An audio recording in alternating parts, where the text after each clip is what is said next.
Hello, and welcome everyone to the latest episode of the first edition. I hope everyone is having a wonderful evening. We have a very special episode tonight. I have a very special guest, and we're going to be talking about the wonderful world of Star Trek. So let's go ahead and get started, shall we?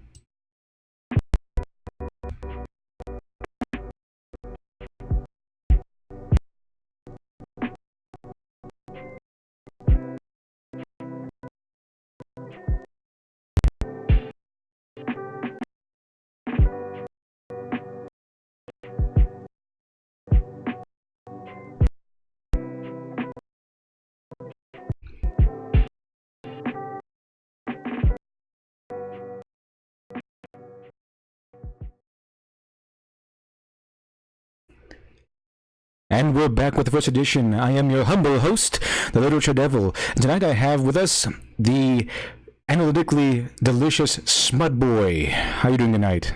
I'm fine, thank you, sir. Awesome. I had asked him to join me tonight on this episode so we can talk about not only the Picard series that's coming out, but just Star Trek in general and what ideas we might have or have had we been in charge of the Star Trek franchise moving forward. Just a little fun exercise. Let's see. So far, I was personally excited about the idea of them doing a psychological piece on Picard, because he had a lot of psychological issues. If they would put a psychological piece on pretty much anyone in Star Trek, I would probably pick Picard. He's really he's charismatic, he's diplomatic, he's gone through several traumas, and not just revolving around the Borg, but I mean also with Q, with changing his own life, living out a whole life in an instant. Also, when they encounter that one probe, and it's just trauma after trauma. And then now he's revealed to still be alive, and this new series was supposed to be something revolving around his psyche and his breakdown as he ends at the end of his days. And then we saw the trailer. I'm not sure if anyone in the chat has seen the trailer, but then we saw the trailer, and it seems like we're going to get more of an action movie concept rather than a psychological breakdown of a aging character. What do you think? What was your thoughts? What were your thoughts on? Well, the trailer does look a little action-packed for what we were expecting, and to throw in the concept of the Borg. Actually, I think a lot of people were thinking that after watching so many decades of Star Trek, saying, "Okay, what would Locutus of Borg really work with in a Borg plot again? What would Seven of Nine? What would she do in that scenario? What would Janeway? What would Hugh? What would all these people affected by the Borg actually do in a story?" So I really wanted to see something like that, and I'm surprised they never bothered to even reference the lore. Because if you want to do a sequel to a series, pick the entire timeline. Don't reboot a thing, because everyone loves the old stuff, and just work with the lore, and you can do it. And obviously, you can't have Picard running around. So I was hoping for an old Picard, either as an admiral or a retired admiral, but he's still doing things. Like right now, he's on adventures. It doesn't really seem practical for an old dude. Again, we're talking about an actual fellow in his 80s and 90s, even though he's just above the halfway point. So in the Star Trek universe, humans live to be 140, 150. So he's got a lot of years ahead of him. But realistically, you can't have Sir Patrick Stewart running around with a phaser. So you have to put him in roles that have him be the voice of reason or practicality. Not so much like, I don't know, a Batman Beyond Bruce Wayne, where he's old and gnarly and has a cane and angry at everything. It just that really wouldn't work for Sir Patrick Stewart. So you have to give him some sort of levity, but you still have to you got to keep what he is. And if you want to do a Borg plot, if you want to do a unification plot with the Vulcans again, you can try that. But I don't think having action girl versus robotic teleporting ninjas is the way to go.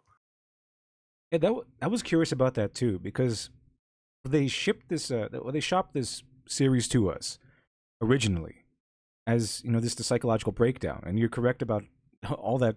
What it should be this old hero the end of his days. He's pretty much lost everything due to just time. He's just basically he's in the retirement stage of his life. He has no control over the Enterprise. He has no crew. He just seems to be isolated, and the field that accompanies the picture just perfectly demonstrates and highlights that isolation that he's going through.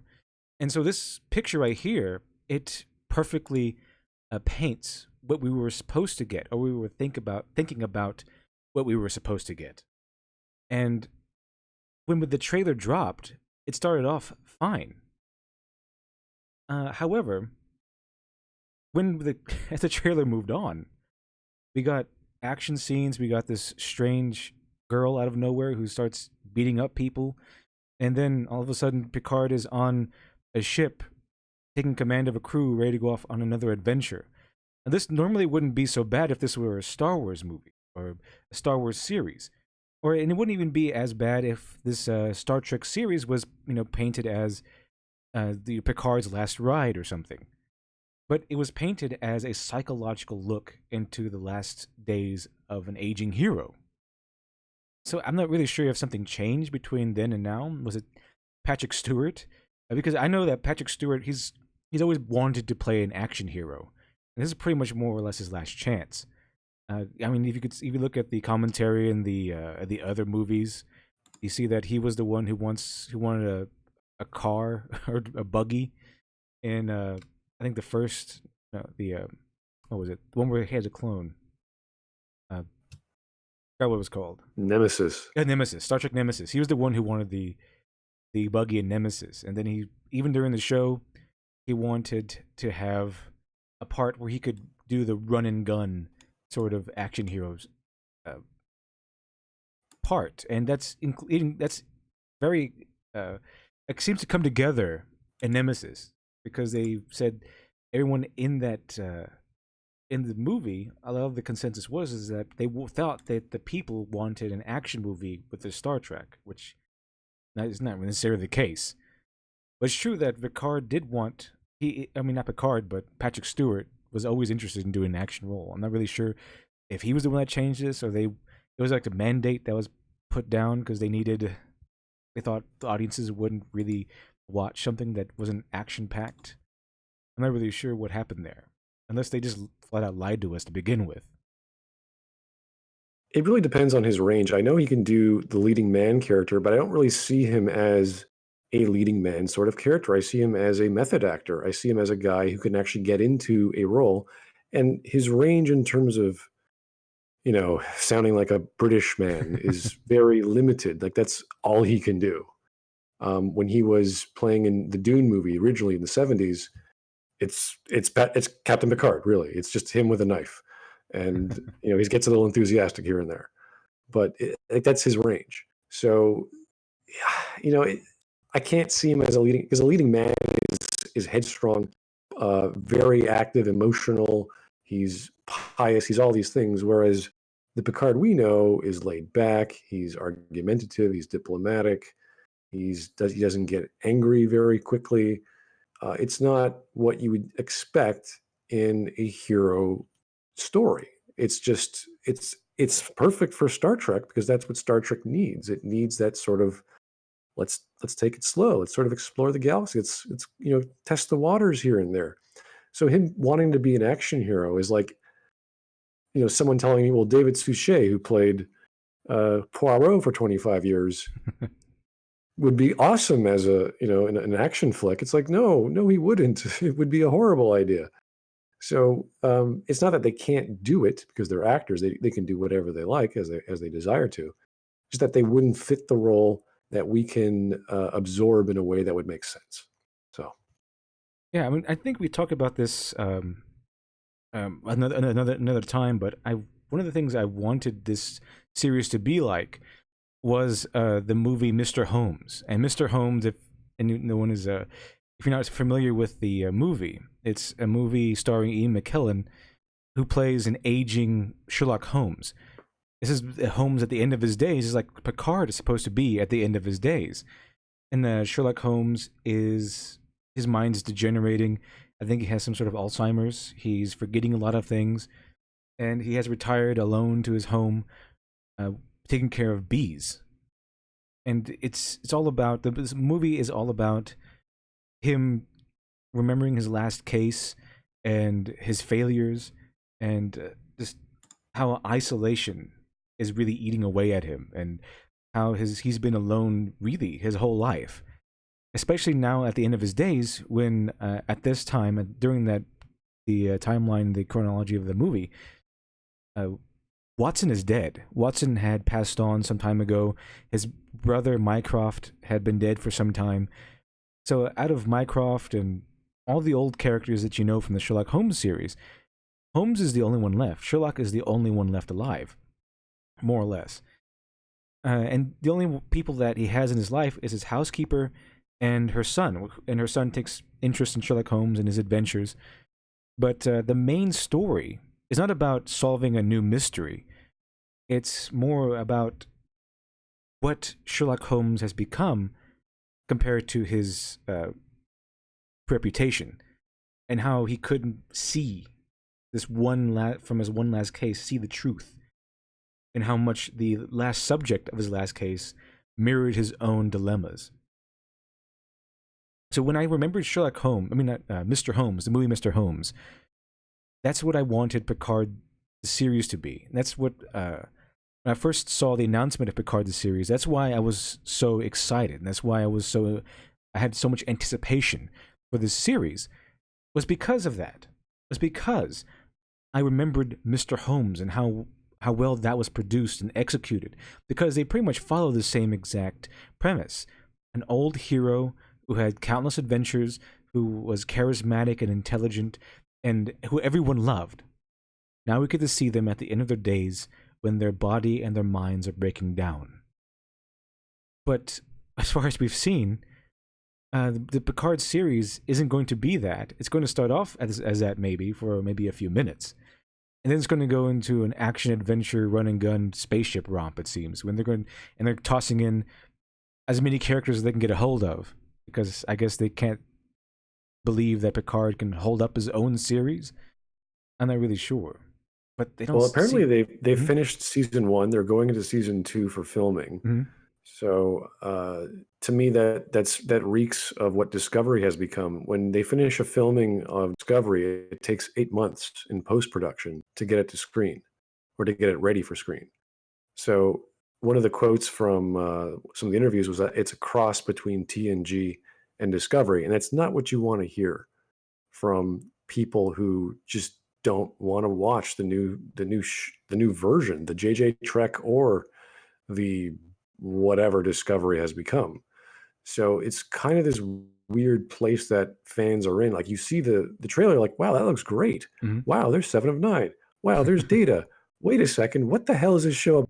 And it just makes you interested, because you want to find out. But once you find out, you're going to be pretty disappointed, because what else could they do? Why else would they introduce action elements and have these funny things? Like, I was thinking, it'd be great if he just had one of those floating X-Men Professor X wheelchairs. Like, that would be perfect. Like that would just fit right in, and maybe Picard loses his legs or whatever, and he has to resign himself to a floating chair. It's like, yeah, they got anti-gravity, go for it. That'd be perfect. I'd love that. I think that'd be fantastic. Picard is running around in his wheelchair, like chasing kids off of his lawn, out of his vineyard. That would be pretty amusing, because he hates kids. I remember that much. He really disliked children. That's his one enemy. The one enemy he could never face down was children. Yeah, they really have to upplay the whole Borg fiasco, that it really did a bigger toll on him. I was mentioning in one of my videos that he already dealt with being a Borg. He went to go see his family. He cried. I mean, doesn't mean it's out of his system. It just means, he's stoic. He's slightly less stoic. Then he goes back home. Now he's back to being stoic. And 2 years go by, and he deals with, like, he's dealt with many other things. Oh yeah, like the fate of humanity. So getting possessed by the Borg, pretty bad. But going through Q's tribulations at the end there, of all good things, It's like, oh yeah, no, he went through a hell of a lot more. So, um, I mean, the Borg issue might still be a touchy subject for him, but he's not going to yeah, be bawling. He's not going to be breaking down and crying like he did in the follow-up episode. It's out of his exactly. system. And he shouldn't have even been affected by it in the movie First Contact. He shouldn't have been that affected by it. It should have been something, because he's Picard. It should have been something he's internalized and is still there, and it still might affect him. But it should have also been something that should have been subdued a long time ago. I think what was happening in those movies, especially when you his love of cars and how he always wanted to drive a car, to be an action hero, blah blah blah. It's like that's the Steve McQueen version of acting, where Steve McQueen says, "Hey, you know, it'd be really cool if we launched this car off a ramp in San Francisco." It's like, okay, Steve, we're going to do that because you're Steve. Like that's what they did with those movies with Picard. They Because like, they did. It's true. like Picard, why are you getting angry shooting a Borg in the holodeck with the Tommy gun? Like, I mean, it was cool, but it didn't fit at all. why are you about to smack it with the butt of your head? Why are you yelling when you smacked your phaser rifle into the glass case and all the toy ships broke down?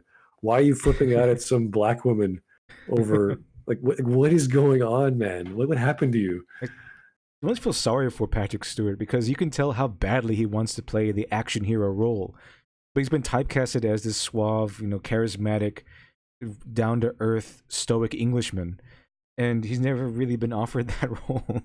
I think if anyone knows SF Debris, he kind of pointed this out because first off it came off in I think Captain's Holiday, and where he was supposed to be Picard was supposed to be on vacation, and then dragged into some conspiracy plot. And Patrick Stewart was very, very excited about finally being able to do the action hero sex and guns role. And then they just played him as Picard. He was just a guy who's he hated being on a vacation. He just complained the whole time and kind of just walked through the whole. It's very awkwardly went through the whole incident without very much of anything really, because it was Star Trek. They don't really do sex that much, and the whole guns thing is they don't really. Picard doesn't do that all that much either. And then it goes off to, and then he makes fun of the fact that he went off to play a superhero. It was like Patrick Stewart said, forget this. I want to go do action movie stuff. All right, I'm gonna be a superhero movie. And it turns out to be Professor X, chopped down to a wheelchair. So it seems he's been trying to do this his whole life. He's just never had the opportunity. I remember when I was working at one of my first jobs, I was talking to my fans of Star Trek. They said, "Isn't like Patrick Stewart a massive geek? Oh Like yeah. if you look at like he got into Dune, and if you know anything about Frank Hebert and the Dune series, it's very Shakespearean. There's a lot of over the top characters. Oh yeah. Um, I don't think the character he played, Gurney, was particularly imperialistic, but he was so like the way that Patrick took that character and sort of elevated him into this sort of war hero veteran who's like clamoring with his lads to go take that next hill. Like you saw that in the Dune film whenever Patrick was on screen for whatever limited time he was. So it really showed off his acting chops because he can do all the plays, he can do all the drama, he can do the comedy, he can do this range. So to give him this stoic role isn't bad, but they never allowed him to have as much fun with it as he could have. And sadly, I thought the Frenchman angle, which would have worked with another actor, would have worked very well. If you actually got a Frenchman who was stoic, but he had this strong sense of justice and he sort of played tricks on people. He was kind of the trickster, but he's sort of mature about it. I can get that, but Yeah. not with an Englishman. An Englishman would just sound like like you're an old dude. Like what are you doing? Don't Stiff goof upper lip. around. Like it wouldn't really make sense to me. Um, Maybe a younger guy. Like that's when I liked the episode Tapestry, where it showcased. Sorry, was it not Tapestry? Was it Tapestry? The one where his heart explodes Oh and yeah, yeah, yeah. Q sends him back, And he gets to and do it over again and get like a yeah, second chance. and he has to he has to, what would happen if he fought those Nausicaans and didn't get into a fight? Like that's the Picard that we see. Oh, he used to be crazy. He And used to be wild. he used to be And Kirk. and because of that tragic, like, man, like, if you got your heart ripped out of you and stabbed, you'd be pretty freaked out too. So you wouldn't be as aggressive. But after that fact, he was a take charge kind of guy. That hardened him to become what he was. Just that the rest of the child part just was eliminated. So that explained things, but it also took out the entire range of emotion that he could have expressed. So there's very few episodes where Picard gets to be emotive and like show off his Shakespeare. Like there's one scene where Data is literally talking to him about Shakespeare, and Picard's like, "Oh, Data, you know that Shakespeare is really what humanity is all about." It's like, okay, here we go. Hi, Patrick. just, just don't get him started on Shakespeare. That's kind of Picard and Patrick Stewart's thing, which is Shakespeare. Yeah, it's just silly. There's parts where he's like flirting with Luxana so that she can get the Ferengi to give her up, or else he'll blow him away. And he's like quoting Shakespeare the entire time. He was like, okay. Who wrote this? Did Patrick Stewart make you write this? Patrick was ad-libbing, I bet, the entire time. He was just going off his memory. There was that crazy episode where he was playing Dixon, some sort of Oh, yeah. detective, private eye, and he has to run onto the bridge and recite some sort of crazy dialect that it's impronounceable garbage, and he's just making that shit up. Like this, you can't practice that. Like blah, blah, blah, like these stupid Oh, yeah. I remember that stupid now. noises, and you're like, who the hell put him up to this? And Like, then, Patrick, we need you to make guttural noises for 20 seconds. Go. and then he was such. And then Picard is supposed to be this such of a expert prodigy diplomat that he was able to connect with an alien race that pretty much just communicates in memes. Darmok Angelot at Tanaga. Oh, that was an amazing episode. Yeah. It's actually a really good episode, but they literally have a language that's kind of like set in memes and references. It's kind of like if we just communicated in game, like we just said, like a Red Wedding, you know, Red Wedding, Death Star Run, Diana's assassination or something, you know. If our language was completely composed of those sorts of things. It was just like a crazy beautiful idea that they speak in metaphors, and everything references that, so the translator's like, well, this is exactly what they're saying, Yeah. but the meaning of it is totally not there, and you're just like, what is going on? So that they do what the only thing they could do was the actual legend where the words came from. So they have a reasonable facsimile where that term was learned, and he's like using his like, look, that's the monster. Here, my arms are wide. I want you to help me. I'm giving you timber. I'm giving you a weapon. All these things. It's like, oh, okay. And it's just to communicate. It's not. It's almost a religious thing that they're going through these rituals that are so deadly uh, to communicate. And these are a highly advanced species. When you think of language, you think of something being the simplest way to communicate things using mathematics, or using this equals this word, or that object equals that word. And for whatever reason, this higher level language existed and persisted while they were doing complex math and exploring the galaxy. It's a very strange thing to have that sort of culture persist, or that sort of language persist. So And then that Picard was able to eventually figure it out and was able to communicate once he knew what the concept was. That it wasn't about the words, it was about the meaning behind those words, and the meaning behind the events those words described. And this is the kind of man Picard was.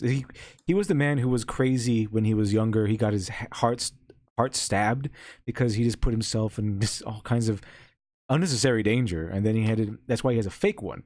And then he went on to gain like recognition with the Picard maneuver. I think it was the Picard maneuver, and then he suffered tragedy, he suffered loss, and with the Stargazer, I think that was what his first ship was called, and then he started becoming, and then he started the his role as the captain of the Enterprise, and from there he tangled wits with literal gods. Well, not maybe not literal, but godlike beings, and not just Q, but several godlike beings. He faced down like a Lovecraftian entities and the Great Crystalline Entity. He played Klingon politics and won. He's just this mental cerebral titan. His realm is the realm of the mind. A realm. He's like this chess master. This guy who just can out-talk you, outwit you with his words, and it's become such a powerful trait of his.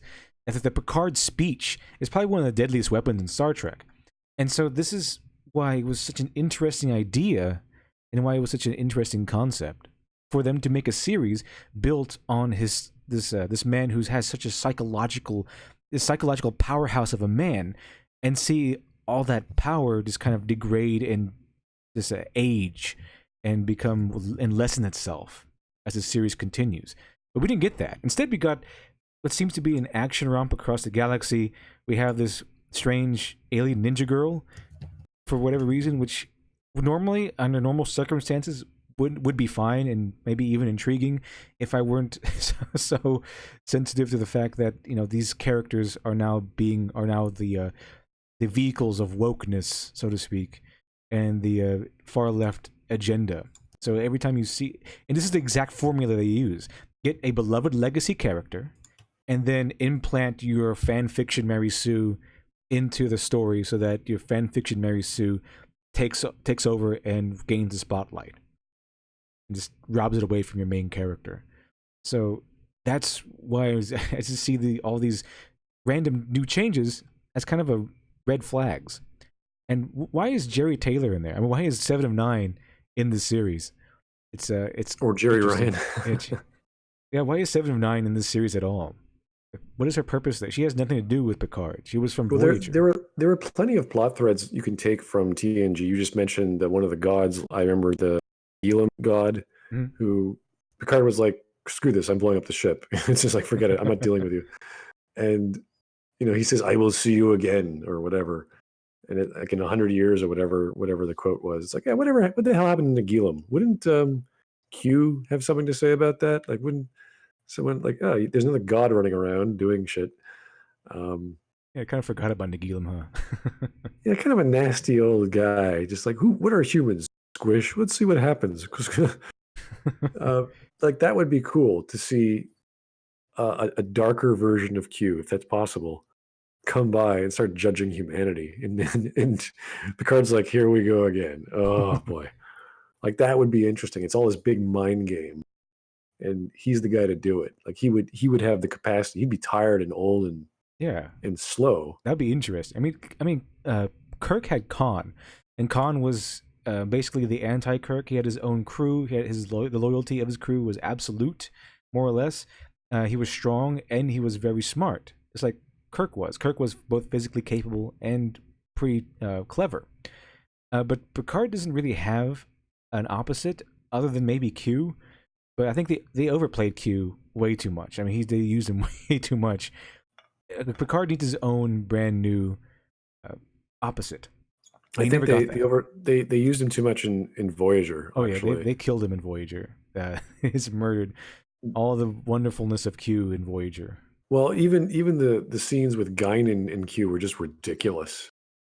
Like Q is like, who is this elf, this whatever creature? And Q, you're omnipotent. What the hell do you care? And he has his hand outstretched and 10 forward, and Guinan's like making like cat claws. It's like, Rrr. It's like, what the hell is going on? Like, this is the dumbest thing. SF Breeze described that as, okay, so Q and Guinan meet, and Q reaches out and grabs the head of imaginary boy, and Guinan reaches out and grabs some imaginary tits.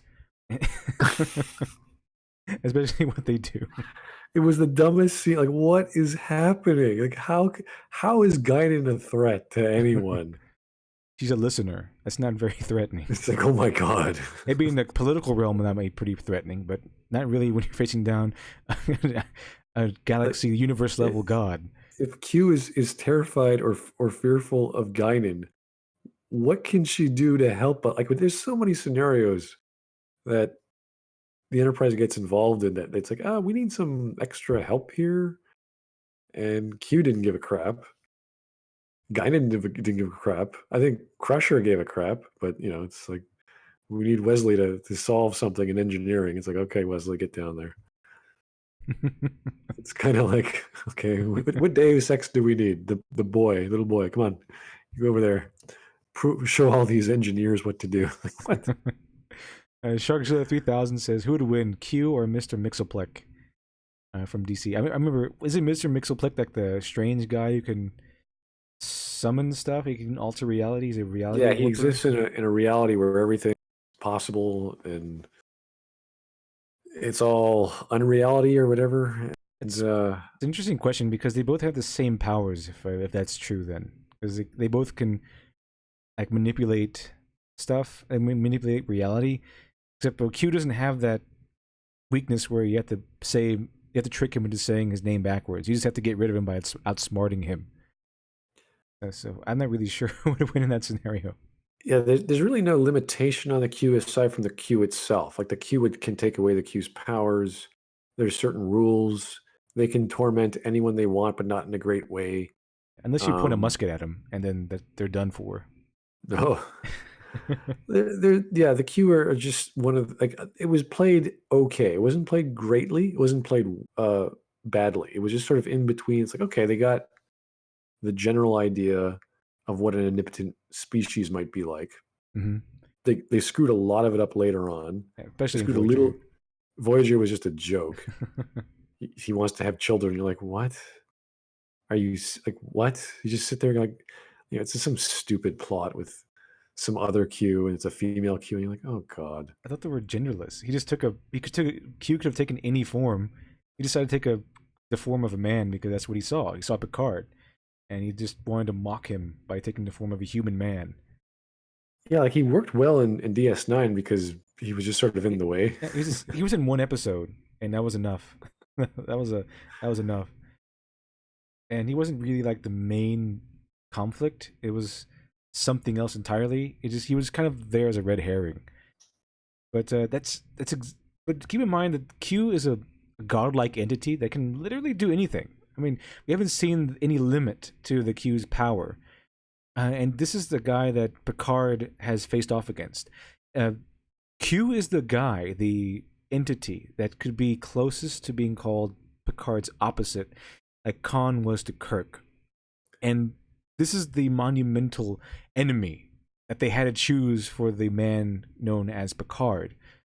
And so they could have gotten so much mileage out of just sticking to the plot, sticking to the premise of seeing Picard's final days as he degenerates, as his psychology degenerates. They don't need to send him off on a grand adventure.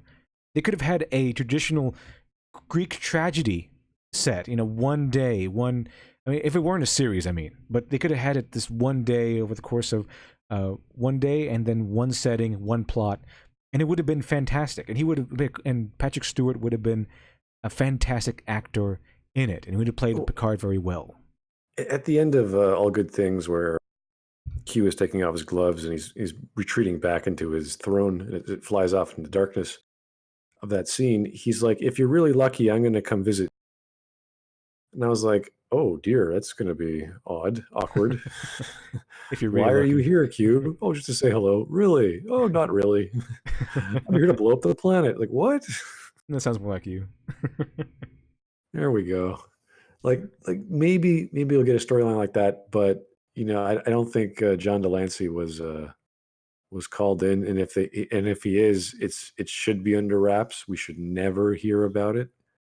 It should be like the same thing with we didn't hear about Yoda being in The Last Jedi sort of deal. Mm-hmm. That's how it should be handled. So maybe that's a good thing, but like that would make sense because that's part of the lore. Yeah. So they can do some things right. That's the thing. They're probably doing some things right. But because it's a mishmash, we're like, oh, is this really what you want to see? Do you really want them to see them drag out Deanna Troy and Jonathan Frakes as God knows what on the Titan starship? And he's, like, oh my God, really? We have to see this. They did such a butchery job of the end of the Star Trek Enterprise show. And, Oh to make yeah, yeah. they Okay. just butchered the last episode. It's like, why did you bring what was that for? You did not need that. There was no need for that. That show was ending. It was ending well, and they just killed off one of the main characters for no reason. It's just like, okay, what's happening? Well, on a lighter note, Quentin Tarantino is supposed to be getting involved in the Star Trek universe. Oh God, I'm pretty sure that's correct, isn't it?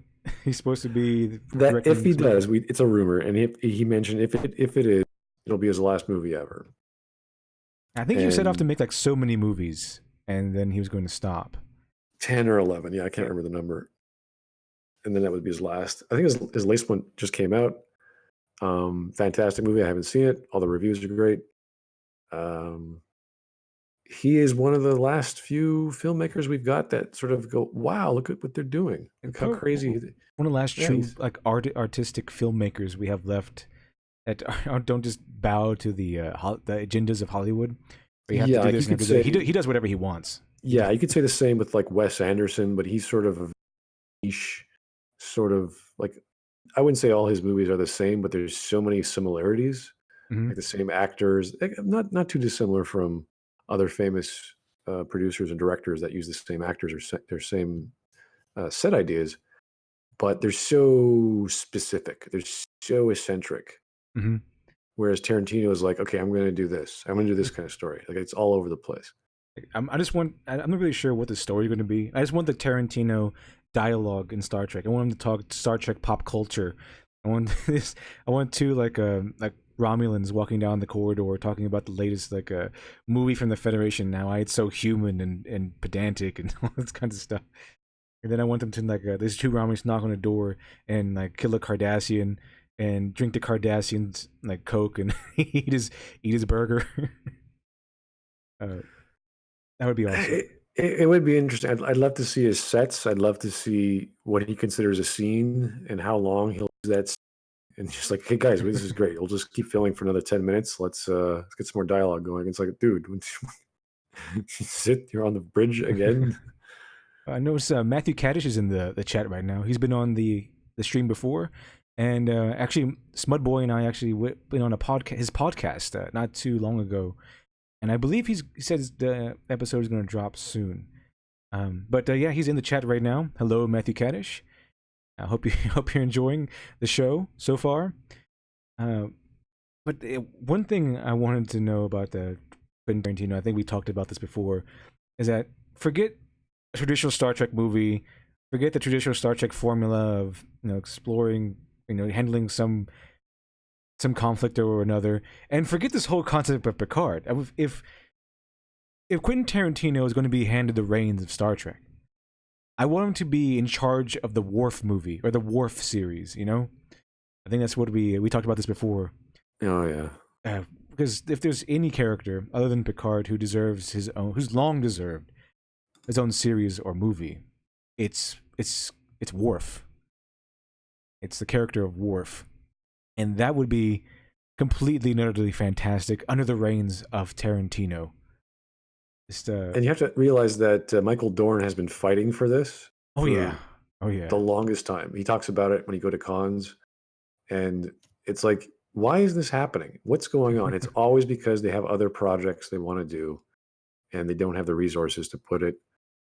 And it seems like the logical progression. For whatever reason, people love Worf, and Worf has worked in 2 series at least. Oh yeah, I mean Worf is he's a pulp character. He's this stoic, strong, masculine, testosterone-filled warrior.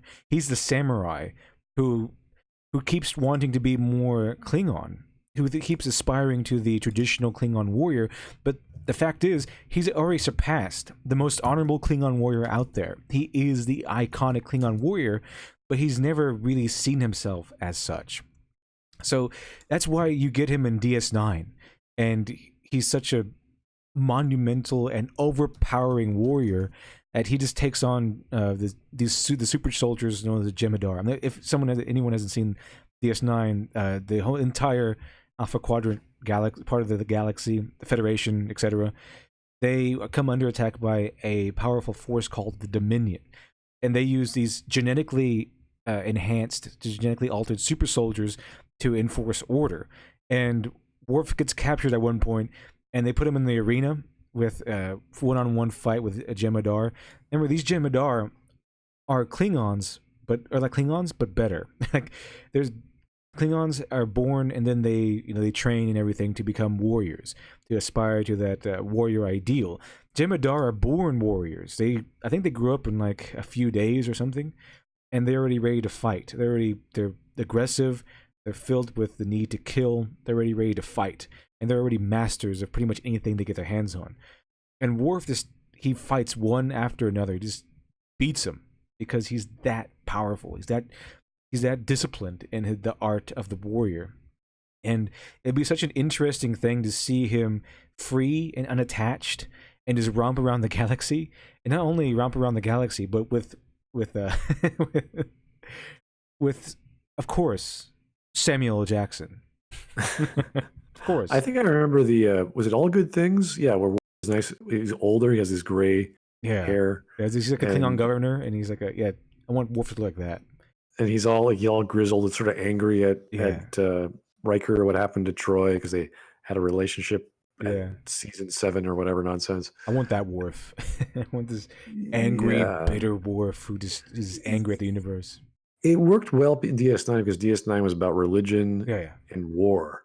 And it's like, perfect. This is the man you want. This is the right guy for the job.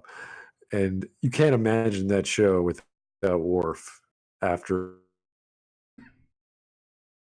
the third. Like, it's pretty badass. But Sisko was like the guy in charge who was badass. And Worf was the guy on the ground who was always badass. Yeah. So Worf was the measure by which they measured every threat. Yeah, it's like, okay, can Worf take him? Yeah, but do we really want him to destroy half the station with? Like, okay, we can't do that. And I think you brought this up last time. The scene in First Contact when he's attacking that giant Borg cube, and he sees no other options. He's just like, okay, ramming speed. We're ramming into this thing, just without a second thought. Yeah, I'm ready to go full tilt, and he ends up loving the Defiant or the Defiant class ships, and like that was the first warship I think that Star Trek or the Federation ever made. What a simple design! Everything was designed for combat. All this new weapon was not photonic, some sort of new quantum torpedoes or whatever they were. It was made to battle the Borg. It was designed by arguably the most badass character in all of Star Trek, Benjamin Sisko. You might say Worf was more badass. I don't know. It depends on which day, I guess. But they kind of vie for holding the title of King Badass in the entire Star Trek franchise. Benjamin Sisko or Worf. Yeah, if you were to have a story about Worf, you'd have to have some equally cool or some sort of semi-cool also guy, either a rookie who's really good or someone who's on the level, like like Worf's level, like the same. Like I'm trying to picture a Stargate SG-1 sort of scenario where you have was it Atlantis where they had Ronan and Teal'c. And Teal'c was like 20 years older because that time thing. Mm-hmm. And there's just one episode where they just shoot the shit out of everything that comes out of the door of the SGU or the SG-1, and it was like, oh my god, this is crazy. This is a ridiculous show. I heard so Stargate was something really like good. that. I never watched those series, but I heard they're really good. Like Stargate is like the first season, the first SG-1 is an interesting take. It sort of goes off the rails here and there, and then they just keep making bigger and badder enemies. Like once the Goa'uld sort of get neutered, Like they're not as there's not as badass as they used to be. Then they introduced the Ori, Hmm. and they're like this super advanced, powerful race. And then once they're finished with that, they introduce the space vampires. And once they introduce that, then they introduce the assimilators. And I think they keep getting bigger and bigger and bigger. Like, okay, this is a bit like imagine the Borg were just a bunch of robots that just ate everything. They just transformed everything into whatever they want. It was just like, Like a plague oh, of locusts. yeah. It just and they would just make people. It's like we can make anything. It's like, okay, you're superior.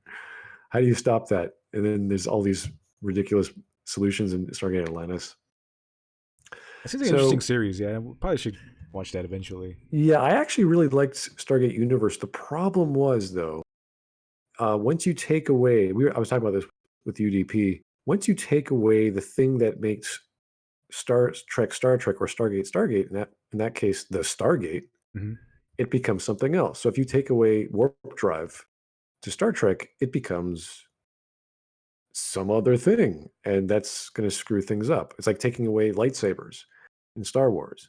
So that was kind of the problem in Stargate Universe, where you have the plot isn't to explore new worlds in the Stargate, it's to try and survive on this ancient ship that's literally traveling between galaxies.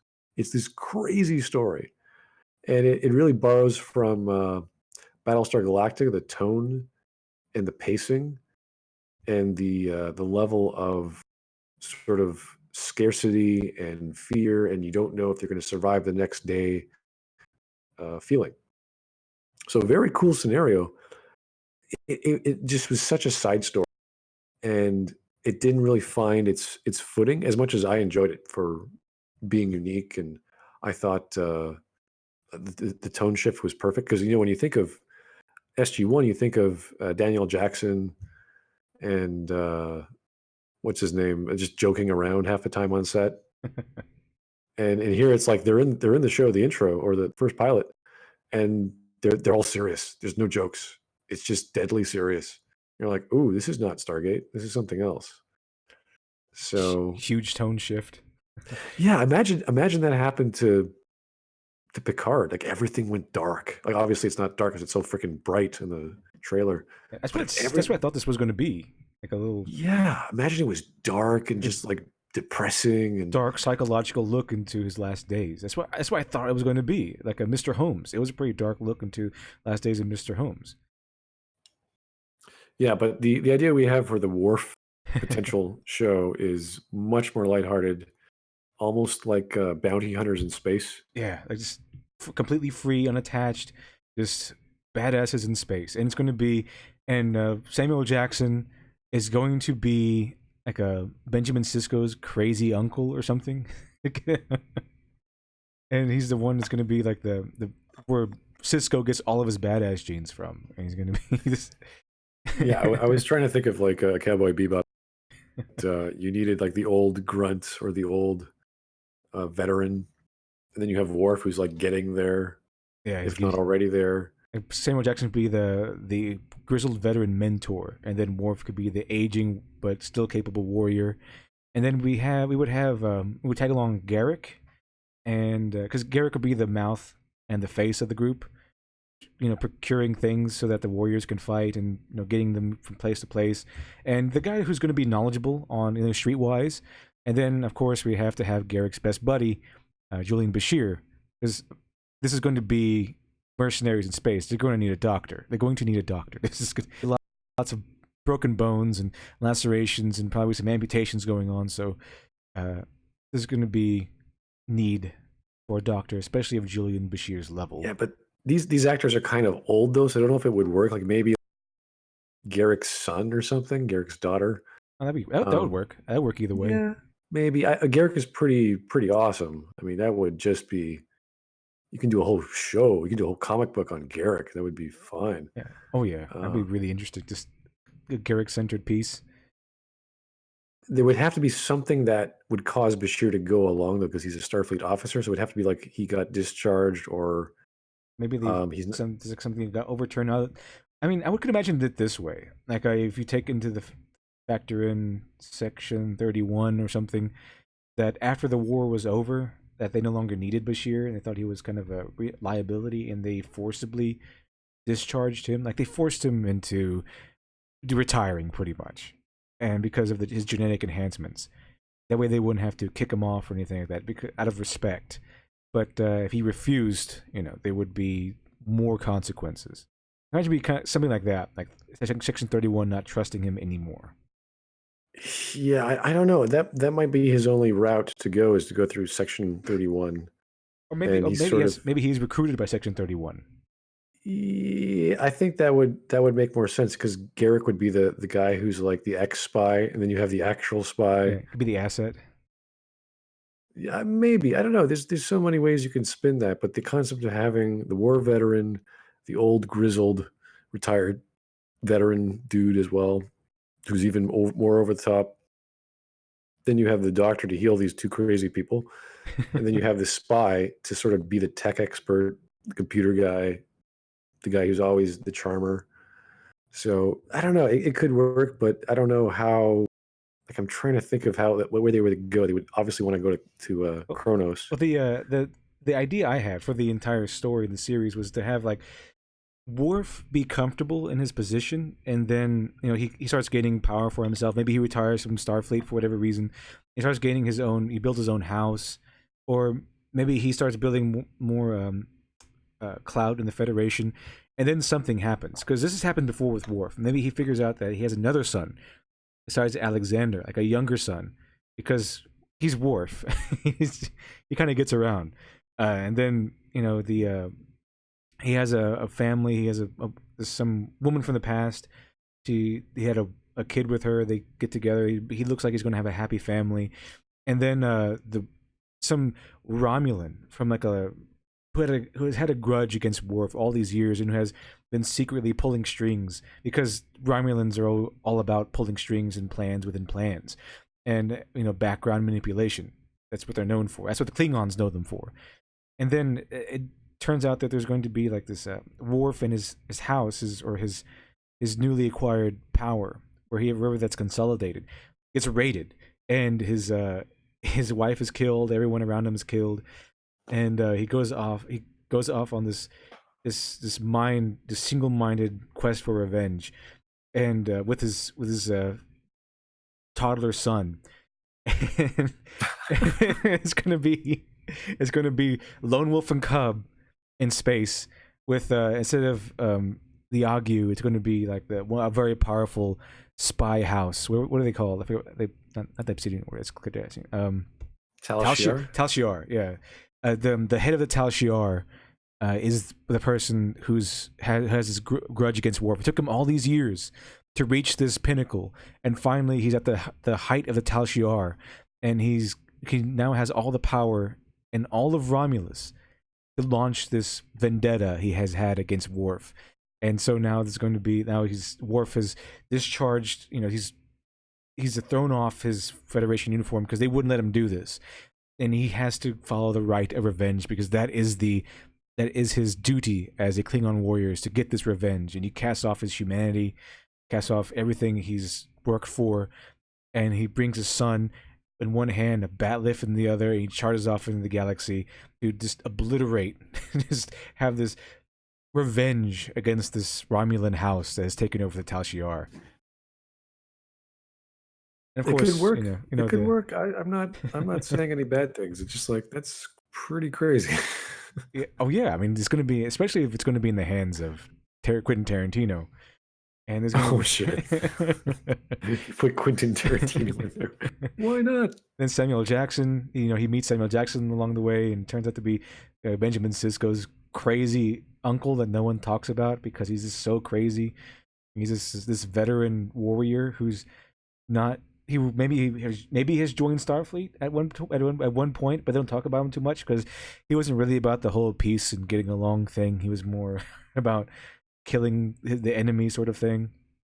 And if you don't have Garrick or Bashir, it'll be fine. I mean, I think the team will be pretty much good to go with Worf is his new son, and Samuel L. Jackson playing the part of, I don't know, Sam Sisko or something. There's so many ways to spin the characters to complement and show the sides of Worf. Like you need the Starfleet officer, Bashir, or what have you. You need the warrior, so the old crazy uncle, or even daughter or son of Cisco would work too. It's been enough Mhm. time to get them a young upstart or what have you, or even Bashir and Dax, Esri Dax. They might have had a kid, and for whatever genetic reason, um, their kid is also genetically advanced. I would, I would, Um, I would, I would really like the daughter of Garrick idea. She'd be like this femme fatale who knows everything, can manipulate things. that could work very well. Yeah, she would learn from her dad, and how the hell Garrick had a kid is kind of odd, Oh, but he is Garrick. I mean, he's a blank slate. Whatever he's pretty much like Worf when it comes to completing his tasks. He'll do whatever it takes to get them done. So if he wants a kid, and he might not even have to be in love necessarily. He just might feel the need to say, okay, I need to have an heir. I need to have a someone to pass down my knowledge and stuff to. Because especially if you remember after DS9, spoiler alert, okay, Cardassia is pretty much in ruins, and there is a specific scene where we see Garrick lamenting over the monumental loss that Cardassia has suffered. So I think his line is, all of our best people are all gone. So he would, if not by love, then by sheer patriotic duty, he would go out and get and have a son or a daughter, at least one. Remember, the Cardassians are pretty fascist, and in most fascist societies, big families were a thing. So he might have more than one child. It's just that maybe this daughter was the one that was more adventurous, and she had like Disney princess syndrome, so she went off on her own and started romping around the galaxy for whatever reason. it's a possibility. The that whole culture of well, not just the culture, but even the history of the war between the Cardassians and now with the Jem'Hadar and the Romulans, and then the Klingons. Like there's all this bad blood Oh yeah, between all these people. that's why it'd be so fantastic. I mean, this Cardassian with a Klingon and a human. It's just like a we're having our own Fellowship of the Rings here. Yeah, maybe. Yeah, I don't know, of different each species. Like you couldn't see a Vulcan on this team. It wouldn't work too No, well. no Vulcans, Um, no Vulcans. maybe a Romulan, maybe. Um, Romulan who doesn't like. I mean, Romulans would easily be allies to Worf in this situation because Romulans hate other Romulans with more power than them. yeah, They kind of like to conspire against each other. Cardassians are kind of the same way. They're a little different. They're less clinical, and I think they might even be more efficient because they're a little bit more emotional. They have interesting traditions and history. What was it? What was the I think the Unending Sacrifice? That was the book that Garrick suggested to Bashir. The Unending Sacrifice, and it's basically just just laying out the fascism of the Cardassian society, but it's basically just about how what they see as good, what Cardassians see as good and just, is pledging your life to the state and having your offspring pledge their life to the state and having their offspring pledge their life to the state. And they have a very powerful family dynamic where several generations would live under the same household. So it's very family oriented with the Cardassians, which would be an interesting concept to bring in once you know that Garrick has a daughter and that she may have defied his wishes by going off and romping around the galaxy. But Garrick would be pulled in eventually because they have family such a big thing with the Cardassians. it's interesting. I mean, these ideas are original, and you're trying to work with the lore as best you can. Probably be building their own Defiant in all these years, and they finally escape in one or steal one or what have you. Um, Of course, Worf would have a Defiant class ship. I mean, yeah, there's no way you'd have something else. So SD Ravana says, "Do you believe that this Picard series can indeed be fun? Oh, I think it could be fun. It's just not going to be what I wanted it or thought it was going to be. Yeah, it's like the J.J. Abrams Star Trek movie series. They're fun movies to watch, Hmm. but they're not really what Star Trek is about. I was hoping anyway, for something more cerebral when it came to the Picard series, because that's what it seemed like it was going to be, a psychological character study. But I mean, action is fun, and it seems like it's going to go the action route. And I mean, I have no doubts that it's going to have its fun elements. Yeah, like if we want to go back to lore again, we have to remember that I think when he visited his family, they were talking about, well, you can stop going to Starfleet and learn and research using tractor beams to raise sea levels, or sorry, raise ground from sea levels to create more real estate or whatever the hell they were talking There about. was this, I think, this terraformer like artist. It was one where no, I think that was in DS9. Never mind. I think there was a terraformer artist who was really full of himself. I think it was like Cisco fell in love with the holographic image or the astral projection of this guy's wife, and he this guy was very full of himself. He was very he designed planets. This is basically his job, was to design planets and make them look beautiful. And I mean, that's an occupation that exists in this world. But it looks like Picard was going to go towards the more traditional, because Picard is a more traditional kind of guy. And it looks like he's going to go and continue at his family's vineyards. Yeah, I don't, it's just it would have to be a character study if you want to put him back into the settings of political intrigue and negotiation and uh, heart pounding scenarios where a certain word can get you killed. Oh yeah, yeah, yeah. I mean, It's if tough. if they were going to, if they had to do Picard and you had to do a series that's following his psychological breakdown, it has to be slow. It has to be very Star Trek. It has to be slow build up, very takes its time. Just take your time with the artistic hand and the patience of a master.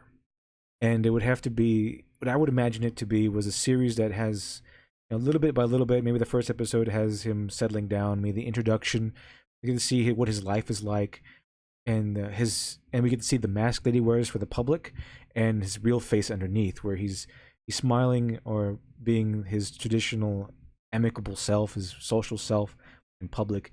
And he comes back and he has these flashbacks or this effects of PTSD or something. There would have to be flashbacks, but Yeah. you could not use it without it unless you wanted to play completely straight with slice of life, and it would just be him doing his thing, and you'd be like, oh, this is where you're going. Okay. I don't know if you've ever seen the Kingsman, the second one, the Statesman. But there's that one part where Colin Firth's character comes back, but he's memory loss. He has a little bit of brain damage because he got shot in the head in the previous movie. But every time he goes crazy, he sees butterflies, this imaginary butterflies. I would see something like that happen to Picard. Maybe every once in a while he looks at a person he's talking to and he sees a Borg, or he looks at the inside of his eye, he sees Q or something. Something that indicates that he has lingering psychological trauma, and then he just deals with it. He just continues on with the conversation, but we see and we know as an audience what he's dealing with and what he's seeing and how damaged his mind is after everything he's been through. And we get little hints, and then once he's alone, he can let that break down, and we see him devolve into this what the shamble shell of a man he's become. Something like that. I wouldn't mind Beverly popping in now and again. Oh, I mean, I would prefer her to be in there because she was very important to his character. I mean, they had like the on again, off again, maybe will they, won't they sort of romance. It's also hinted that he might have conducted the death of Wesley Crusher's father, but that's probably not true. It's probably just a factor in there so that we know how Picard takes his command, how seriously he takes it.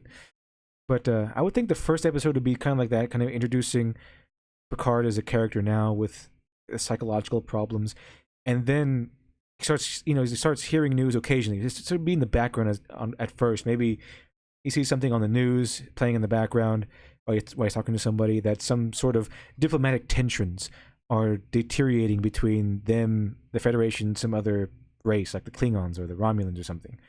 And then you go over the rest of the series is him living day-to-day life, maybe almost slice of life sort of thing. Just take one day at a time. Maybe find something that centers his damaged mind, and all the while we see little hints in the background, not overtly, just in the background we see hints of maybe some diplomacy struggle going on, and then towards maybe the last season or something, maybe the end of season 1, we see this start to come to light, and Starfleet has no choice but to turn to Picard and bring him out of retirement to handle this situation. Just one wrong move in this situation could mean another war between the Federation and Romulus, something like that. Yeah, it would be similar to how there was Ambassador Spock in that unification story. Yeah, There's Ambassador Picard to mend ties and get people together, and they'll remember Picard and how he.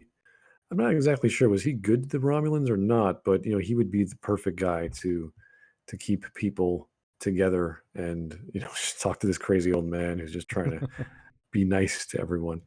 So that could work if he goes off into space to have a lot of difficult discussions with aliens that are off to kill people, and he's bringing them the threat of the Borg, and they're like, "What is that?" It's like, "Well, you see this Borg person? He used to be a Vulcan. It's like he's now a machine, even more than what a normal Vulcan was."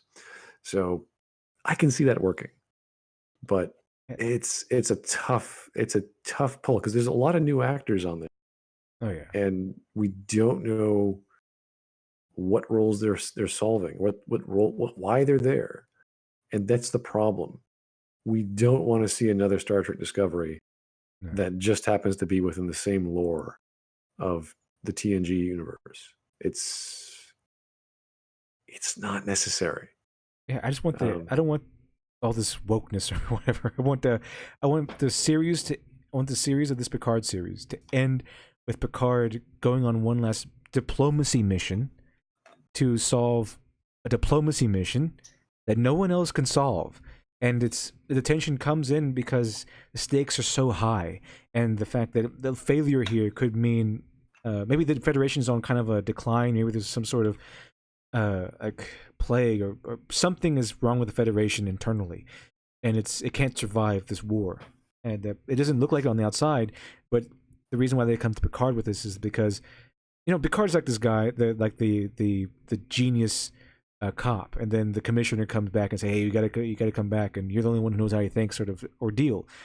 And the stakes are that if Romulus or whatever chosen enemy is made to attack the Federation faces a very real possibility that it could be wiped out. One wrong move, the tensions are so high. And the thing is that Picard, the people who know Picard and have seen him all these years and followed his career, they know that he could probably pull this off. And who have seen him recently, they say, "Oh, he's the same old Picard." But we as the audience would know by that time, if this is done correctly, that he's not the same old Picard. He's been degenerated. He's not the same old positive, the same old powerful Picard that we used to know. He's been lessened. He is less than he was. He's been degenerated by all the weight he's been forced to carry all these years.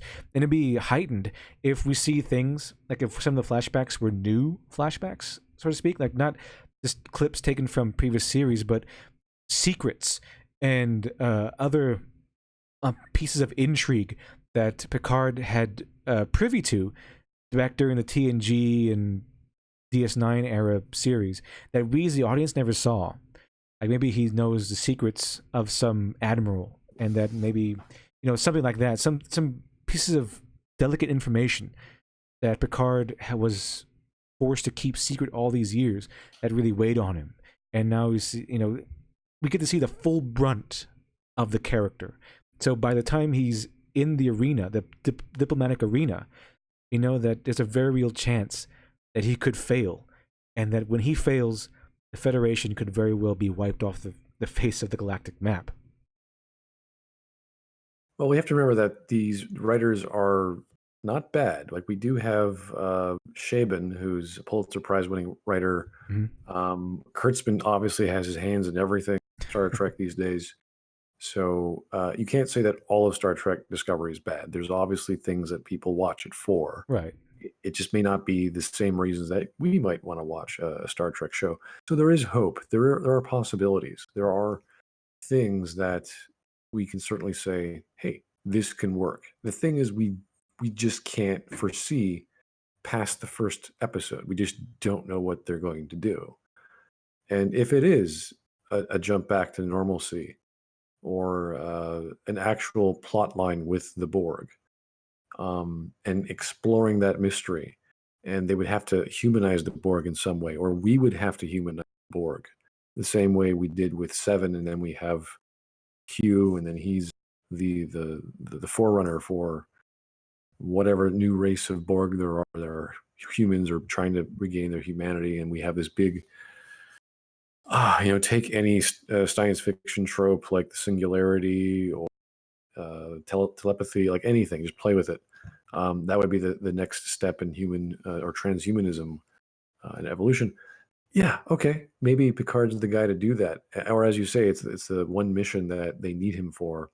And that's how he's going to go. He's going to risk his life and do the thing he was really good at, because as we know from the trailer, he just doesn't fit in at growing grapes and making wine after, was it 2 years, which is really, I mean, you would know pretty quickly if you're going to be any good at making wine with all those automated sprinkler systems and other machines to do all the work for you. It's like, okay, this is cool and all, but And are you sure this is what you want? the thing is, they don't have capitalism over there in Star Trek, so he's just They he don't. could Yeah, he they could don't need money. So he could make a lot of money selling Picard brand wine, but there's no capitalism there. It's everyone just does things because they love it, which I'm not really sure that I yeah, it know doesn't make that wouldn't work. sense. It wouldn't work. It's like I'm French. I love making wine. Wait a second. I hate. Like what? You. Then you remember that Picard is actually French, not English. Oh dear. Yeah. I mean, I keep forgetting. the whole thing is actually became a problem in DS9 because they needed some sort of currency, some sort of like way to barter with other races, and humans don't have that. And I think there was an whole episode about uh, Quark's nephew, not Rom, but Nog. His uncle. Nog. Oh, okay. And Nog was teaching Jake the values of capitalism, and capitalism saved the day on that show because on that episode, everyone was depressed because of the war, and Jake wanted to get a prize, like something to make his dad happy, but they wanted to be surprised, and he knew that the moment that he said something about it, everyone would spread it to Cisco, and so he said, "Hey, hey Bashir, how about I do this? How about you give me that?" And Bashir's like, "No, I'm too busy." And they're like, "Oh man, we can't really do anything." And then Nog comes in, and he's like, "No, wait a minute," and then he introduces the idea of capitalism. He says, "Well, what if we do this for you? Like, what would you rather be doing right now?" He's like, "I would rather be doing this. What if we do this for you and you go do that? If you do this for me," and they go, go up the chain until they get whatever they want to get for Cisco. But along the way, they fix all these people's problems. Everyone on the crew, because they need everyone on the crew to chip in for whatever reason, and everyone in the crew gets something done for them, and everyone gets happier. And it's a great episode because capitalism again. Well, Makes that everyone was happy. the Great River episode where it ends up being Cisco's desk. I think. Oh yeah, yeah, yeah. Cisco's desk is gone. I think Nog, Nog is like, oh, Jake comes in. Where's my dad's desk? And Nog is like, oh, I loaned it. I loaned it to some other captain. He likes to take his own picture of him sitting behind desks, Yeah. famous Starfleet It's captains. like what? That's kind of weird. Like that would work with a really quirky story with with Worf and all our other crazy weird bounty hunter style people going off on whatever missions. I think that would be fun, meeting all these weird characters. So would it work with Picard? No. Oh no, not But that, not that but that's the formula. thing. Do you want to do a classic science fiction tale or sorry, do you want to tell a story of a character arc that happens to be in the Star Trek world? I thought this was going to be it. Uh, we're still hoping. Do you want to tell another plot line with the Borg? Probably. I hope That's what not. it looks like. I don't want the Borg Um, anywhere near Picard again. This is gonna yeah. ruin things. It's too easy. It's too easy. They've done it way too many times. We need something different. It's easy. It's way too easy to pair Picard up with the Borg and Q. Yeah, Picard should have been a side character. He should have been off to the side with Janeway popping up here and there. If you're going to do a Borg story, because she's like the forefront Yeah, person. she was the one. She was responsible for just just eliminating any threat the Borg had ever represented. Yeah, now they're mindless. They're leaderless. I don't know. I really didn't like the fact that the Borg now have a queen. It was like, what? Yeah, Come they on. had a queen all of a sudden. Everyone's the same except for her. It's like, what? A hive mind needs a queen? No, it doesn't. And the queen was such a strategic genius that she thought that destroying ship after ship of her own people would convince Janeway to do something for her. And I'm just like, well, if I were Janeway, I'd just like, maybe destroy a couple more. Maybe you're almost changing my Yeah. mind. And then the queen just kept destroying ship after ship. Like, okay, you're not a very good queen. Who put you in charge? Yeah, so humanizing the Borg, probably not the best idea. Humanizing a whole lot of Borg in the Picard show, eeh, I don't know. Doesn't sound like a good idea. Like when they did the episodes with Seven of Nine, where she was remembering the mind links when she was dreaming or having, That Scorpion? I can't remember. It was the regeneration phase where she would link with everyone, and then she had these dreams, and she I was forgot what it's dreaming. She was called. playing. I forgot what it's Yeah, she called. was dreaming with one of her potential lovers. Unimatrix Zero, I think. Is that it? Yeah, and then the next Something like that. episode, she's now hooking up with Chakotay. You're like, what? And then that's when the show ends. It was like that didn't quite gel. There was a lot of drama that was skipped, especially when you had a character like that. It was mostly robotic, even up to the end. She had a few moments here and there, but she was still a robot, and it just didn't quite gel well. So, doing a show with Jerry Ryan, that would be interesting As because a Seven of she's Nine. Seven of Nine, yeah, Mhm. because she's at the forefront of transhumanism, or maybe she's not. She's sort of seen as an enemy, but also one of the smartest minds on the planet. Um, the bridge between data and humanity, like sort of the go between for cybernetics, because there's not too much in the way of cybernetics in the world of Star Trek that we see. We know it's there, but it's all sort of underneath the skin until the Borg come in, where it's purely cybernetic. Oh, So looks like we're knocked offline. Let me see. I think we should be back. Anyone left in the chat? Can you hear us? Are we back in the? Are we back online? Wait a few seconds. I don't know why we were off, we're off for a second. Smooth streaming and such.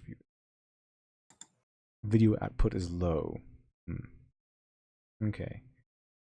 Anyone in the chat? If there's anyone left, can, can you understand us or hear us in any way? it should be fine. Let's see here. Okay, cool. Thank you. Should be good. Okay, continue. Yeah, so if it was like a Seven of Nine thing and was focused primarily on the Borg, like she would be the one to either be directly involved or be a major player.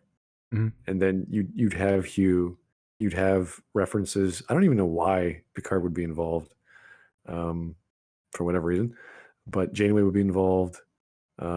You'd want to do some experiments with the mobile emitter Oh that yeah. we Yeah. learned made a super Borg. Like that was crazy. Oh yeah, That I crazy remember that episode. now. Mobile meter. I think it was like Yeah. wasn't like a Borg from the future or something like that. No, well, they created a Borg, that had superior technology, and all the other Borgs detected that, or it called out to them. So that's why Borgs were chasing them down. But then it sacrificed itself to blow them up. And I thought, okay, well, maybe if you keep that capacity to communicate to other Borgs in subspace, or you trap it or disable it, and you can create this race of a super species of cyborgs. I'd be like, oh, wow, that would be a crazy villain to have, who's human but not really human, and is trying to find their humanity. And you have Seven of Nine, who has found her humanity. She's trying to work with them. That was a cool episode, because it took the idea of the Borg and advanced it further. What would they look like? And he was all white. He was all clean. He's still a cyborg, still weird looking, but Yeah. way more advanced. And yeah, we'd be screwed if that was the case. What a dangerous idea. So yeah, they can go all over the place with the Borg, but with Picard, no. Not well with the Picard and the Borg. That was like fourth season? I think it was. I think it was fourth season. Yeah, that's a long time. That's a long time ago. It wasn't a big deal to a point. They worked with it. It's done. It's over. Voyager brought it back. His arc with the Borg is done. Like Picard's arc with the Borg, that's finished. We need something different for this series anyway. I just don't see it. I would have liked to have seen Riker on the Titan, because Riker was always a secondary supporting character. He never really was. I don't know. He was never really much of a character. I just never. Every time there's a scene with him, it's just like, I think I'm not the really. writers kind of try to play him. They try to play him up every single episode that he was in, and every time they try to give him a central episode, but he never really hit.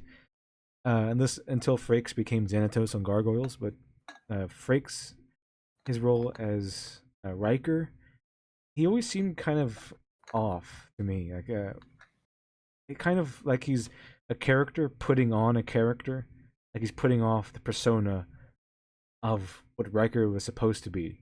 And It was as if he was waiting for Picard to say his lines, and he was just going to work off. It felt like, oh, Patrick's turn. I'm just going to smile and nod. All right. I think the only time he really showed off was when it was the Locutus arc, where those two episodes, oh yeah, where you got to play command. with yeah, he had command. He got to play with Shelby, I think it was, and that was interesting. That was just one of the best episodes in TNG. So, but other than that, he never really. I don't know. It just felt like a fly on the wall kind of guy. And maybe that's the point that you have with the number one position. You're just sort of, you go on away teams, you do everything what the captain wants. You're a and then gopher. and try to stop him and then give in. Yeah, you're Yeah, not I supposed to go mean, down there, Captain. But I want to. Okay. you're not allowed. It's the first officer's job to, it's like, no, okay. William Morgan asks, "Is DS9 the best show of Star Trek?" In my opinion, yes. DS9 is my favorite series, the entire Star Trek franchise. It had a lot of highs. It had some really bad seasons, actually. Mm-hmm. I think it ended very well, the last half, but my favorite is still Enterprise. Enterprise had a lot of highs and lows too, but it had the best arcs. Wait, the It had the prequel, best. the prequel series? Yes, yes. I thought that was the smartest move, and I liked the lower tech, even though it was high tech compared to the original series. So you had the viewfinder with T'Pol. You still had some screens. All the rooms were dinky. The warp drive was just getting there. It was a cool idea, and I thought it worked. And they combined other ideas. They were actually going to do, believe it or not, an action oriented, not a cop drama, but like a military drama, where they had these dudes in black, and they actually used them as the security force. So whenever there's an action scene in Enterprise, these guys in black come out of nowhere, and it's like these are the cadets or these are the like the soldiers from the Federation and they're warriors or whatever. It's like, who are these dudes? Where do they keep them? And this was an idea from a previous show they were about to launch, and they kept them. And so, what do we do with all these uniforms and whatever props? It's like, okay, we'll just throw them into Enterprise. So Enterprise has this badass team of SWAT that just come down with laser guns and just teleport out and save the day. Uh, that would have been interesting. I would have liked to have seen like a rescue and response team, like a medical ship or something, and they have like these dudes who are just like pure military.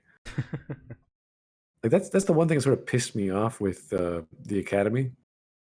All these people, like the Bashir went to the Academy. All these people went to the Academy. Like, oh, this Starfleet training, they're gonna kick ass once they get into a fisticuffs. It's like, nope. Nope. They don't teach you how to fight there. No, you're gonna die. Worf is gonna kick your ass. It's like, no, nothing's gonna. To be fair, Worf kicks everyone's ass. Yeah, but he's like, okay, Bashir, go for it. It's like, good. Oh, damn it, Bashir. And then that's like 5 seasons later. Oh, Bashir is a superhuman. It's like, what? He's been a superhuman this whole time. He's No one pretending to told be me. stupid. He can think faster than everyone else. He can move faster. It's like, what? He can predict events hundreds of years in the future, and with He can that calculate the probability of something happening. It's just like, what? that weird, I don't know what they called it, but it's like the farther you go into the future, the more accurate the predictions are. And I'm saying, how does that work? Yeah. It just makes no any sense. Yeah, I mean, DS9 does have its problems. I'm gonna say it's perfect, but it's my favorite series because it relies more on fleshing out cultures and races, and it has the whole war arc, which is basically what takes over and everything builds up to. And of course, it's led by Benjamin Sisko. It's got Odo. It's got Quark. Of course, it got Garrick. I like Gold Dukat. I don't know if anyone else, if there's any more Gold Dukat fans out there, but I really like Gold Dukat as a character. I think he's fascinating. Usually he's like a character I think he was supposed to be you love to hate, but I never hated him. I just thought he was interesting and like very charismatic, very intriguing character. I always liked him. I loved Kai Wynn, great actress. The religion aspect was always great. And it was one of those shows that just the guy who created it, I can't remember his name, was like, I want to turn everything on its head. I want machines to break. I want people to get pissed off. And I think that's what Star Trek needed, even though we didn't like the first season. We're like, this is not Star Trek. What is this crap? And then we're like, hey, this is getting better. Hey, this is getting really good. It's like, wow, this is getting really good. The first episode's kind of weird. I mean, the first episode is really weird. Yeah, there's no ship. Everything comes to you. You're like, what is this crap? And Sisko's not even a captain. I think he's a lieutenant, and he has weird hair because Sisko's look is the bald goatee look, and Sisko looks. It's because he was on another show with the bald goatee look, and they couldn't contractually do that, so he had to have a whole other look. So, and then they had the props were kind of missing, and it was basically all over the place, and they didn't have Garrick, and they didn't have Worf, and they didn't have a lot of the characters that would make it famous. But it had a lot of promise in there still. And of course it did. I'm pretty sure it did have Dukat. I think Dukat was, right in there right off the bat. But right off the bat, Dukat was very, very charismatic and intriguing. Yeah. It was Dukat, and then Garrick became awesome. And then scenes with Garrick and Dukat became awesome. Odo was great. Very strange with Odo and Kira. That was sort of awkward. I guess that was the point. That Odo always had a feelings for Kira, and he's like awkwardly expressing them over years and years and years. Okay. Yeah, he's not even humanoid. He's a pile of goop. It looks like humanoid. Yeah, interesting but weird. I think the relationship that Sisko had with what's her name was like kind of like, all right, whatever. With Cassidy Yates. Cassidy, yeah, that was her name. Yeah, I always felt awkward. I liked Miles and Keiko. Miles is pretty awesome. cool. Miles is always great. Everything he's in, every episode Miles O'Brien is in, is pretty much great. when he's around because Yeah, he he's plays it the very well. everyman, He's the and everyman. it's like, Miles, go clean up that mess. Miles, go fix that. It's like, okay. He, it's exactly what he says too. Miles fixed this. Miles fixed that. He's always like complaining about it, but he loves his job. He's just, and then he goes crazy over the fact that he has to fix everything on the ship. I mean, on the station. Oh And yeah, then there's that. I remember that one episode where they had the Cardassian woman, who's actually played by, I can't remember her name, but ends up becoming the captain of Babylon 5, and she's all in makeup as a Cardassian, and oh right, yeah, all the Cardassian women are like science based, like they're smart, yeah. and all the Cardassian men are like military types. The military, yeah. So she's flirting with him, and Like he doesn't realize. she's getting angry with him. That's how they flirt. That's how Kardashians flirt. They get really angry with each other. And he's like, and all of a sudden she's like, I'm very fertile. And Miles like, wait, what? Talking about her fertility and all that stuff. And after this got done fighting, and like, wait a minute, slow down. Wait, what did you just say? He's like, I thought you hated me. And she's like, I no. think, it was Tracy Scoggins or something like that. But yeah, beautiful actress. But you couldn't quite tell with all that makeup and being an alien. They're very scaly, very scaly. Yeah, but it was like those freak out, like, what was that? It's like nudity. It's like, whoa, where did that come from? So stuff like that. DS9 had the first lesbian kiss. It had um, just crazy ending, crazy last season. All this war and religion and gods trying to. It almost felt like Stargate SG-1 with those Ori. I think that's what they had inspiration from was the Stargate. Oh no, wait, Babylon 5. I think that's what it was. They had a lot of inspiration from Babylon 5. It being a station, the station, the solitary station with all the characters and everything. Oh, you can't really compare. I mean, it's a totally different beast. Oh yeah, I know that, but So it's just that they had that same kind of idea. Just, okay, let's just do Star Trek with a stationary station instead of them romping around the galaxy. Let's see here. William Morgan brings up a interesting point: the baseball episode. Remember the baseball episode? with the Vulcans, Yeah, with I think that's it. The one with the Vulcans. I think it's in the last season, whereas Cisco has this long-standing rivalry with a Vulcan who has been humiliating him since they were in school together, and that's kind of weird because, well, he's Benjamin Sisko. He's the one who humiliates people. He's not the one who gets humiliated. But yeah, it was about. That was is an interesting episode because it's right in the middle of the most tense season in the series, which is wrapping up of the war. And then all of a sudden you have this episode where they're trying to like basically just blow off steam, trying to win or overcome this rivalry Cisco has with this Vulcan. And it's basically just the whole episode. It's not about war. It's really just about trying to put a baseball team together because Cisco just loves baseball. It's a pretty bold move, but I think it worked. it was pretty cute. Yeah, Yeah. it was a little bit like, okay, this is weird. Okay, it actually works. Yeah, it's sort of one of those your episodes. You're like, this is dumb. This is stupid. And it's like, okay, I get why they're. Um, yeah, you need those episodes. You need the calm before the storm. You need those juxtaposition. Yeah, Boom. focus. Yeah. Okay, let's take a breather for this episode. Now we're gonna get back to the heavy stuff. I think so. I think that was a smart move. So again, we could be very wrong about Picard, how it's going to be having this specific one episode where they deal with the Borg, and maybe it's an arc for 2-3 episodes. Maybe Because the way that Discovery is working is it's all one big plot, and that's very different from the episodic style of TNG and all the other shows. Mm-hmm. So I'm not against that.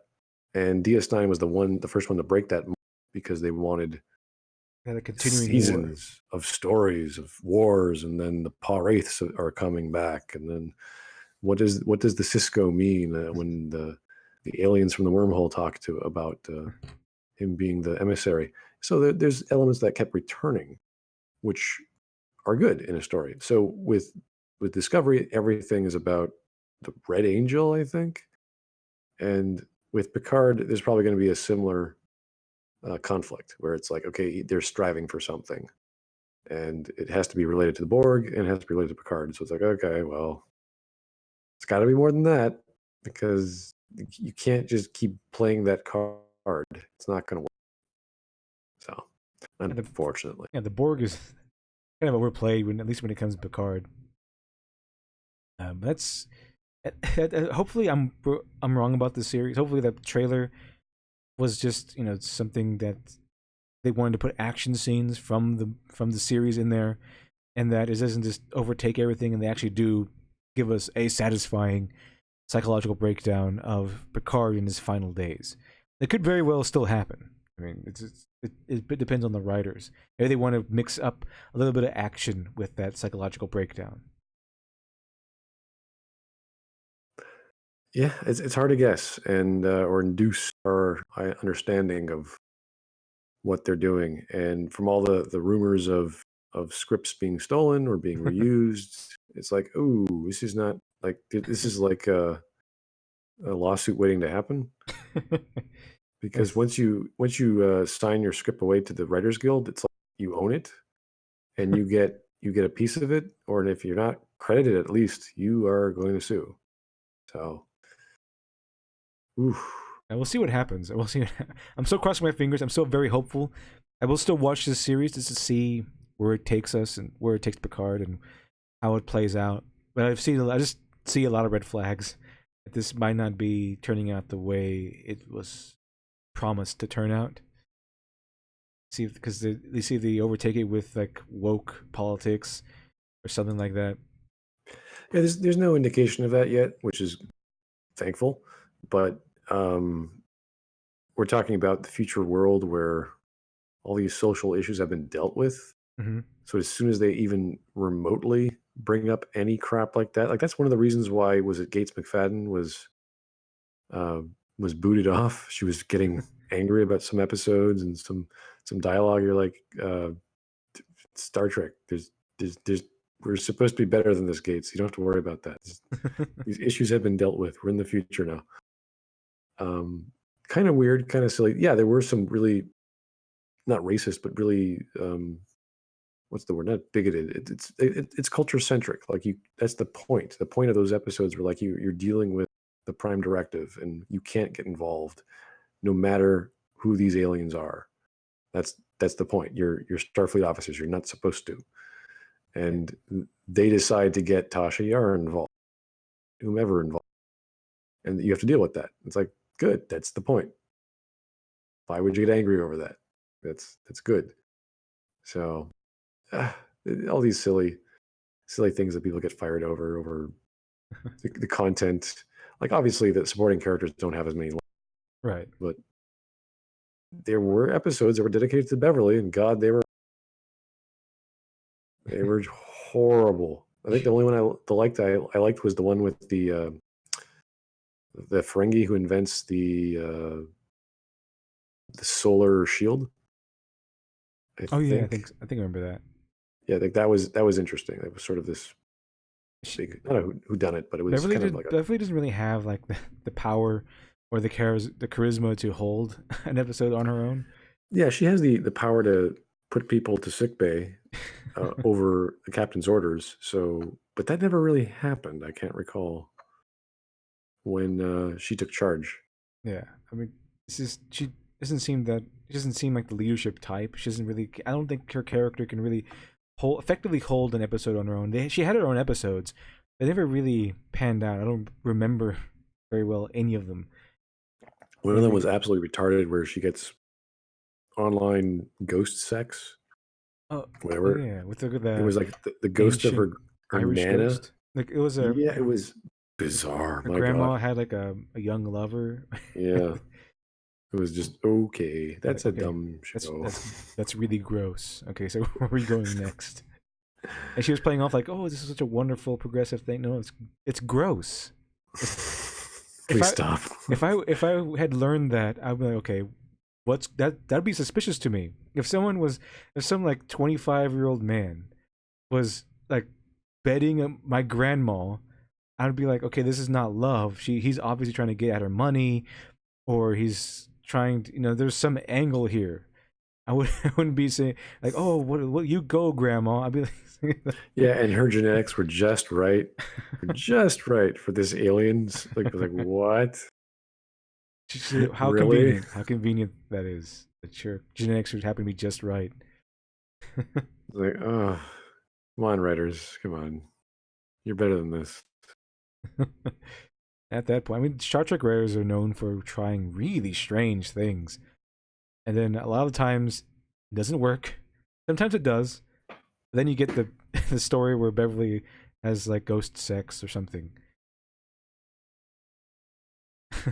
It's not right. It's just silly, and we have to do the best of both worlds to show that when you do take your main character and put him in a place of opposites, the supporting cast have to then support that role. They have to become surrogates as as protagonists, and that's where you get interesting stories. You're giving a new angle by creating an antagonist out of a protagonist. I thought Mhm. that idea alone was fine, but to combine it with the Borg, to introduce another character, uh, and then of course to actually have Riker look like a character, because Riker, again, even throughout the movies, throughout the stories, he's just playing second fiddle, Right. and he's supposed to be this genius, this amazing pilot. He's really good poker player. He's amazing at games. Like, Yeah, we kind of have to be told these things because he doesn't seem like the type to do any of those. yeah, he doesn't do anything special. The best pilot in the fleet is Riker. So, what happens when they get trapped in that booby trap episode? Picard takes the helm. It's like, Yeah, okay, we're, sure. so much for the best pilot. Apparently, Picard's good enough too. It's like, wouldn't Picard just like delegate? Say, hey, you're the best pilot. Yep, It's kind of go for it. like uh, Riker is kind of like seeing like the most like uptight, the straight edge conservative guy that you know, and then someone has to tell you that, oh yeah, he's an excellent poker player. He can drink you on the table. I'm like, really? He can do this? He doesn't seem like the type. He's an amazing chef. He could fight that weird He has threesomes every day. blind Japanese, whatever That's, that stupid fight was. He can yeah, he knows magic tricks. because I Riker mean, is the kind of guy who he seems like straight edge by the book, and then he has to tell us about all these wild adventures he has. yeah, like he's all these other things. He has like a wandering, like he not really. He doesn't really bed too many women. At least not on screen. Well, no, but I mean, it's just sort of an implied Rollerin and him hooked up because they forgot themselves, but everyone forgot themselves. There was that alien chick that he went under disguise to bed at the start of the show. I'm like, holy crap, what the hell? um, I Here's can't remember any others. something interesting. Let me see here. William Morgan brings up that part in Enterprise when Phlox commits mass genocide because he figured out a way to cure a bunch of people, but he decides not to because it's they're destined to be wiped out. Remember that episode? There was something like that where, I think it was called Dear Doctor. And oh yeah, it's okay. like I think there was two people on this planet. One was dying off. The other one was like a kind of a slave race, and they had like an immunity to to the disease the other race was suffering from. And Phlox was able to get a cure, discover some sort of cure, and decides not to give it to them because he believes that nature has destined them to die. Evolution. I think his excuse was that they're evolving to die, and it's kind of like plays into the strange Star Trek theme that has played out through some of the series. That evolution is a trajectory. It's like there's one end of evolutionary chain, and then there's a already set parameter for the end of the evolutionary chain.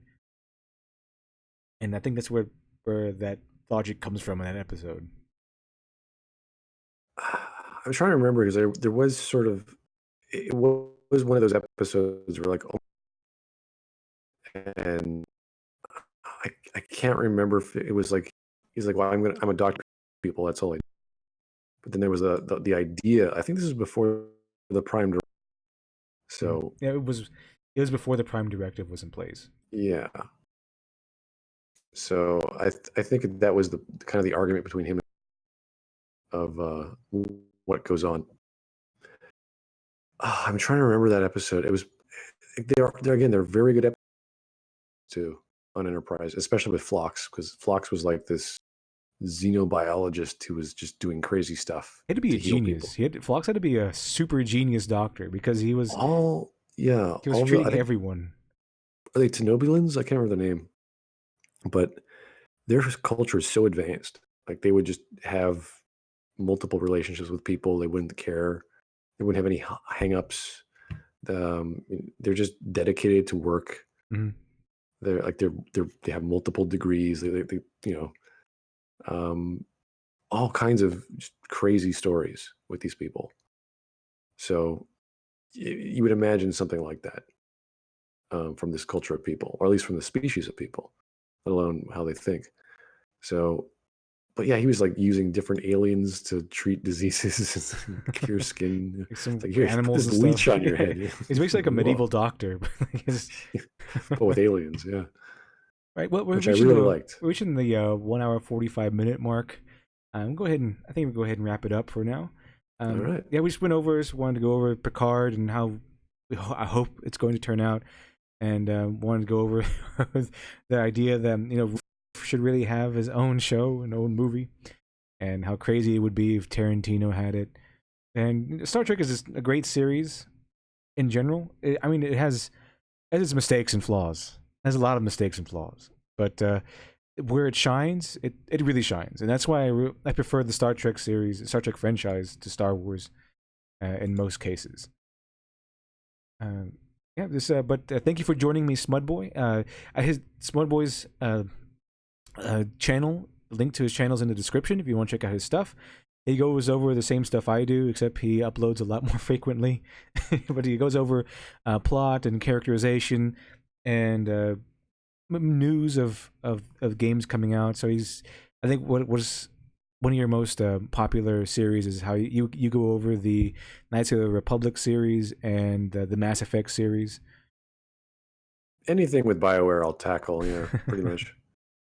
Except Anthem. I think I've given up trying to get information. I think no one wants to talk about Anthem. I think Anthem is something people wanted to swept under the rug. Yeah. At this point, made a big oopsie on that one. But yeah, just thanks for joining me. I appreciated it, and it was fun talking Star Trek. Hope everyone in the chat appreciated it too, or at least had some sort of enjoyment from it. But I'll see you all next week with something else. Good night, everyone.